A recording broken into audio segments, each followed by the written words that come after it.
All right, we are open. All right. Hello, everyone. We are nearing the end of the Education Abroad Fair this year. For those of you who have been joining us earlier today and yesterday, welcome back. If this is your first session, welcome in. Got a lot to cover today.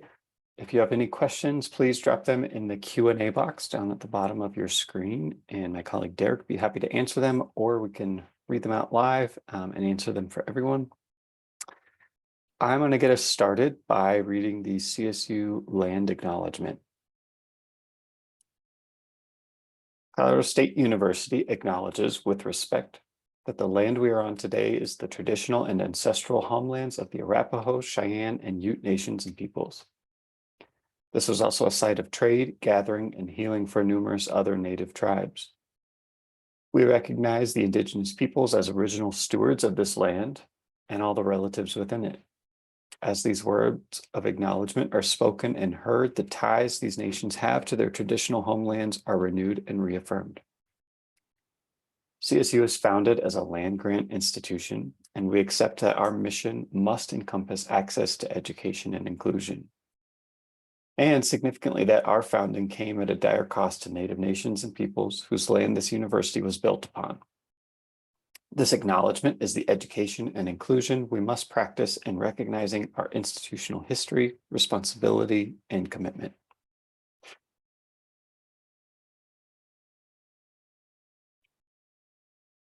So my name is Drew Doty. I use he and his pronouns. I'm an Education Abroad Coordinator in the Office of International Programs. Currently, I regionally advise for programs in Africa and the Middle East, as well as our exchange program in Japan, which you'll hear about in a little bit. Work on our risk management team, and we also help with some of our unaffiliated programs.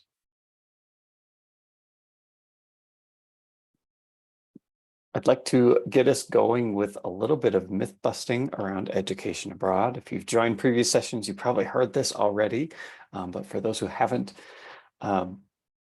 first thing I'd like to kind of bust is that education abroad can keep you on track to graduate. We hear all the time students worried that if they go abroad, they're going to have to delay their graduation by a term.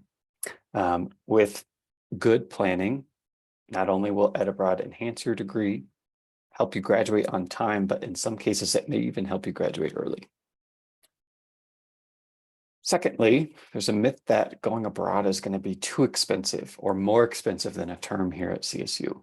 And while there certainly are programs that are more expensive than a term at CSU, many of our programs are a similar price. And in some cases, some are less expensive, and I'll actually highlight one of those today. Lastly, you absolutely can get your course requirements fulfilled while you're abroad. This kind of goes into that first myth. All of the programs that we offer through our office are associated with academic credit. We'll talk a little bit more about how you can make sure you're getting the credit you need to stay on track to graduate a little bit later in the presentation. Lastly, our programs are safe. We do have a full risk management team, been super busy during the pandemic. We have an international risk manager that's constantly monitoring and communicating some of the challenges and risks our students may face while they're abroad. By working together, we foster safe and successful experiences for students overseas. It's just a quick table to show you some of the most popular destinations in Asia that our students are going abroad. As you can see, Japan definitely takes the cake with this one, but we'll go into a few other countries later in the presentation as well. This data is a little outdated. It doesn't include 2022, so it's just through last year. And the pandemic has kind of skewed some of the data, unfortunately, as many of these countries have been closed for the last 2 years. So why go to Asia for your education abroad experience? Well, many of the destinations are going to be what we'd consider kind of a non-traditional destination. You'll have a non-traditional experience. Going places where the culture and maybe even the geography and climate are going to be significantly different than what your life might be like here in the United States. And have the opportunity to learn a wide variety of new languages, although all coursework, I should say, the caveat, coursework is going to be taught in English unless you're doing a language intensive program.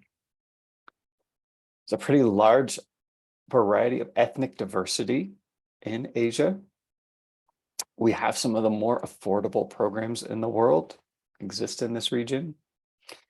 And particularly when we're talking about Southeast Asia, can be very economical for traveling around getting to see multiple countries during your time there. So I'm going to start talking to you about, I want to highlight a few programs that we offer in Asia. Please note, this is just a few examples of the programs that we offer. We have a ton more offerings. So if you don't see something that really excites you, but you still would like to go to Asia, please come talk to us, because we can certainly find a program that's going to fit your needs best. The first one I want to talk about is Anzagara University, which is in Hirakata, Japan. This is actually an exchange program, which means we send students to this university and they send us students each semester. Anzagara is located, it's not too far from Osaka, which is the second largest city in Japan, second to Tokyo. Is also about an hour from Kyoto, which is the former capital of Japan. Most courses that are available to our students are taught in English, but there's also some Japanese language intensive courses where you can get taught in Japanese language and take coursework with local Japanese students to help practice. There's about 400,000 residents in Hirakata, the city that this university is located in. Being Japan, it is super well connected to the rest of the country by train or air travel. So if you're looking to go kind of see a bit of Japan, you can very easily do so from this location. It's going to be a great program for students interested in Asian studies, Japanese language and literature, communication studies, art and art history, and much more. There is options for on-campus housing as well as off-campus, kind of a variety of different accommodation options that might include a meal plan or not, depending on your comfort level.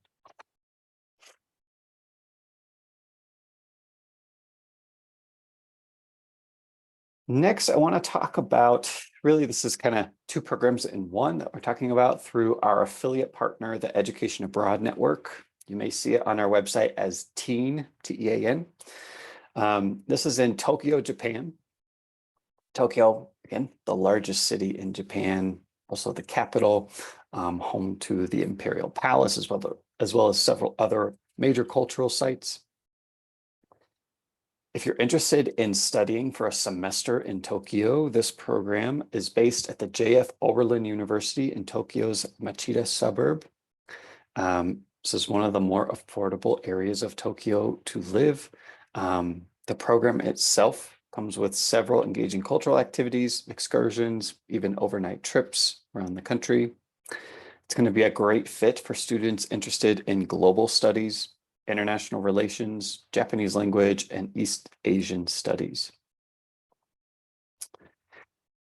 Also offered through the Education Abroad Network in Tokyo is an internship program that happens over the summer months.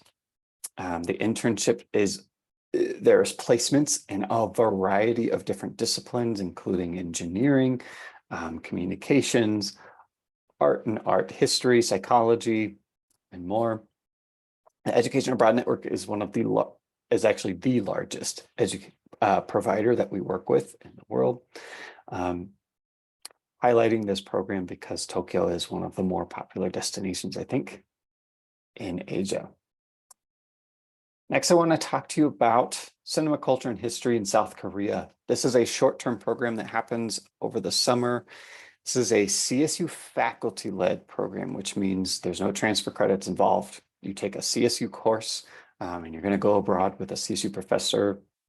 This program specifically is led by Dr. Hysun Chung, Associate Professor of Communication Studies. You'll receive 3 credits in either communications, history, or as an honors elective for this course. This takes place in Seoul, South Korea. Students will study students will study a survey of post-1945 South Korean cinema, from golden age classics of the 1950s and 60s to the rise of new blockbuster hits and art house films throughout the contemporary period. Week to week, students will examine cinematic texts within various historical, sociopolitical, and cultural contexts of post-colonial South Korea. You're going to pay particular attention to the issues of Japanese colonialism, national division, civil war, US neocolonialism, military dictatorships, and the democratic Minjong movement and globalization.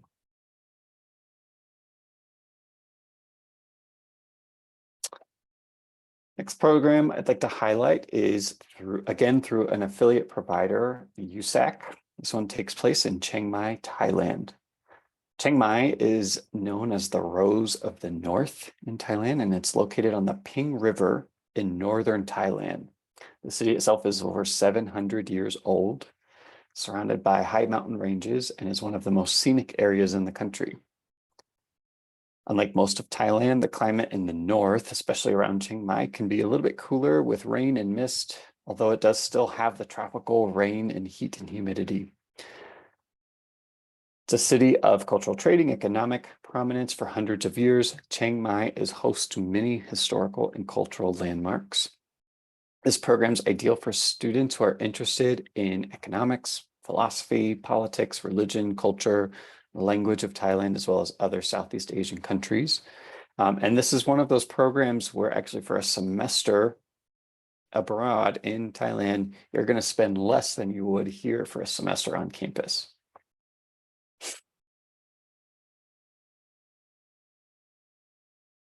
And then lastly, I wanted to highlight a unique program in India through our affiliate provider, SIT, which is the School for International Training.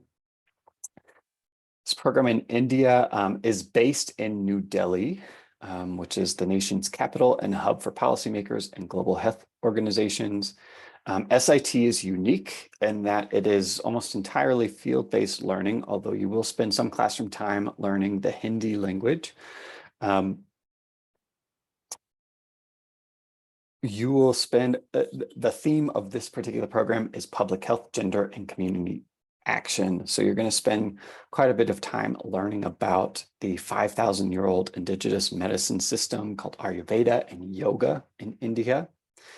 You will travel all over India for this program, getting to get all the way up into the north, into the Himalayas, even as far south as Goa on the coast. So you get like a real tour of India as a whole. And then you actually also get to do an excursion over to Thailand to learn about how India is modeling their healthcare system now off of what's happening in Thailand. The unique thing about this program, like I said, it is field-based learning, but it also has a fixed curriculum. So there's 4 or 5 classes that all build on the theme of the program.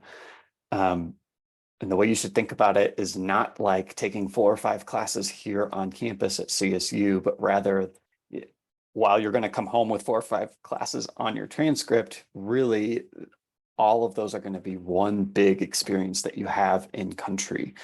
You will, of course, have assignments, readings, presentations. You're going to conduct your own independent study while you're there, but you're never going to go from one class to the next in any given week. It's really just going to be one big field experience. The end, you come home with 4 or 5 classes on your transcript. So it's pretty cool in that way. But academically speaking, it is going to be a little bit restrictive in that way. So you're going to want to talk with your academic advisor and make sure it fits with your graduate plan if this program interests you. So as you prepare to go abroad, you're going to work with 3 distinct groups of people. First being your CSU Education Abroad coordinator. As you're looking at programs on our website, on the homepage of that program page, you're going to see the coordinator for that program. That's the person who you're going to work with closely as you prepare to depart. Secondly, you're going to work with your academic advisor or academic success coordinator. They're going to help you identify the courses that you need to take while you're abroad. They'll review the courses you plan to take, make sure that they're going to transfer into CSU in a way that's going to keep you on track to graduate. And then lastly, you'll work with either your program advisor or a CSU faculty and staff group leader, kind of depending on the type of program that you're going on. If you are a student who uses financial aid, I have good news. The majority of your financial aid can be used to go abroad. We have 2 financial aid advisors in our office that specialize in Ed Abroad programs. Their names are Cindy Maris and Evelyn Martinez. You can schedule an appointment with them through our website, or you can reach out with quick questions at specialprograms.colostate.edu. We also have several scholarships available through our office. We make it really easy for you. We have one application. It's the Education Abroad Common Scholarship application. There's 2 deadlines per year for this, and your program just has to start roughly within 1 year of that deadline to be eligible for consideration. We've got about 30 different scholarships currently available through our office. You're not going to be eligible for all 30, but you might be eligible for 2 or 3. And we will review your app for every scholarship that you're eligible for.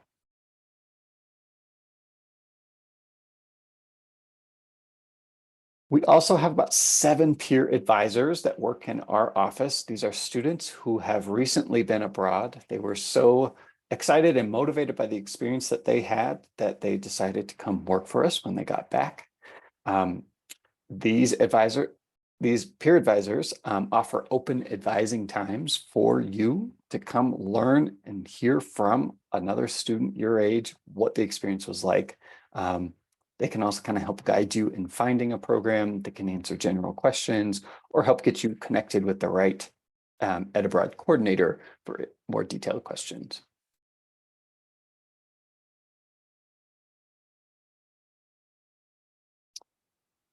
Our office, we are hosting open advising hours. If you want to meet with a coordinator, we have times on Tuesdays from 1 p.m. to 4 p.m., Wednesdays 9 a.m. to 12 p.m., and 1 to 4 p.m., Thursdays 9 a.m. to 12 p.m. If you'd like more information about open advising, or if you'd like to schedule an appointment, you can scan this QR code here on the bottom left for more information.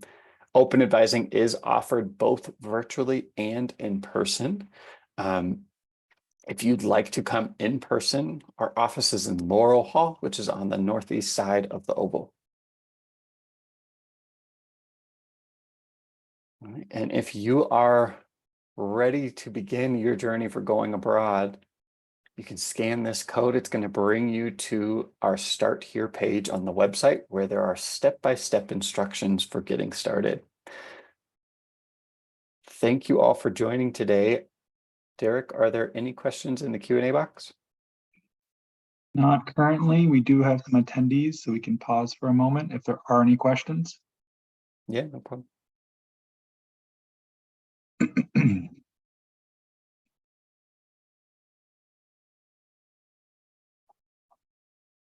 Okay, Drew, I think we are good to wrap up. All right. Thank you all for joining. Thank you, Have a Drew. great evening. Take care. Bye.